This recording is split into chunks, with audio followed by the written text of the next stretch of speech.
going on, guys? 2019 F150 3.5 ecoboost. This video is for if you upgraded to a full race radiator. I'm just going to show you how to maximize the entire thing.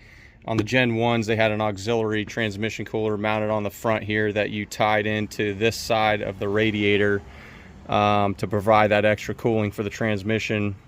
On the Gen 2s, it's mounted on the bottom of the transmission, and the coolant flows through that cooler to cool the transmission. So on the Gen 2, if you install a full race radiator, then these won't get used. And after I installed it, I reached out to Full Race and said, hey, is there any way that I can utilize this? And they basically said, we don't offer anything. So anyways, I'll show you what I did.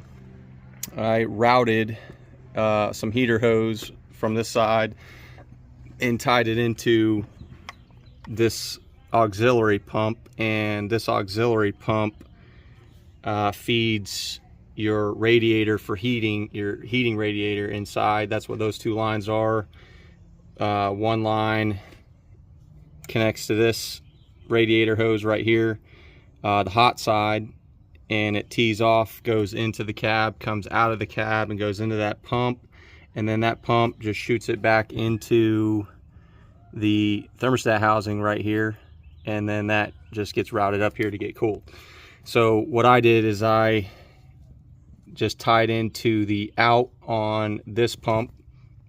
You can see my hose right there, that hose. So pump feeds that line into top of the radiator, bottom of the radiator comes out, back around, and ties back into the thermostat housing. So on the radiator, it's a 1/2 inch barb sticking out, and I bought some 5/8 line and just reduced it to 1/2 inch to tie in.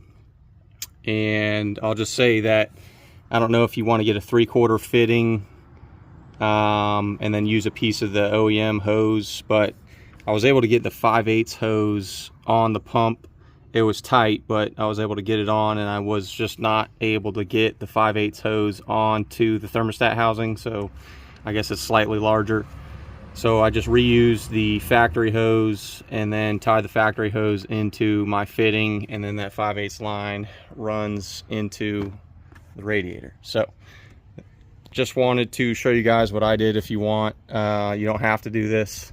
Just to maximize, you know, we're upgrading our radiators for a reason. It's not to bring the temps down, it's to keep the temps in check when you're towing or, you know, performing whatever you're doing there, just to keep the temps in check.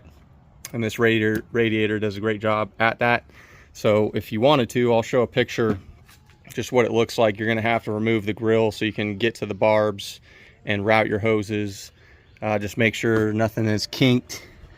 You can kind of see my hoses down there. Just make sure nothing's kinked. I had to do a little bit of plastic trimming underneath here just so it was a smooth bend and routed.